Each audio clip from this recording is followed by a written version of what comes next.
সংগঠিত করেছিলেন। সেই যুদ্ধ ছিল ধর্ম এবং অধর্মের যুদ্ধ। অত্যাচারী যত রাজারা ছিলেন তারা বিনষ্ট হলেন, আবার মানব সভ্যতা রক্ষা হলো, ধর্ম রাজ্যের প্রতিষ্ঠা হলো। অতঃপর বর্তমান যুগকে আমরা কলি যুগ বলে থাকি।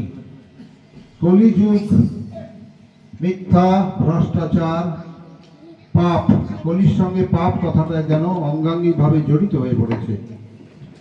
মরাল ডিটোরিয়েশন আমরা যাকে বলে থাকি, সর্বস্তরে দেখতে পাচ্ছেন নিত্য, সকলে নতুন করে বলবার কিছু নেই, কিন্তু চিন্তাশীল মানুষ জানেন এর পরিণাম কিন্তু বিনাশ।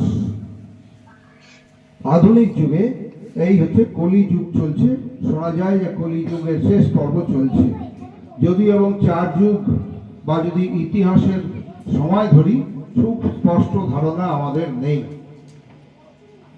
আধুনিক যুগে স্বামীজি বলছেন আনুমানিক 500-600 বছর পর পর এই পৃথিবীতে বা ধরাধামে একজন মহাপুরুষ আবির্ভূত হন।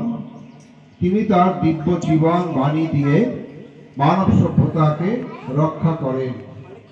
ইতিহাসে রাম এবং কৃষ্ণ পৌরাণিক চরিত্র। আমরা যদি ইতিহাসের কথায় আসি, দেখতে পাবো আনুমানিক 2600 বছর আগে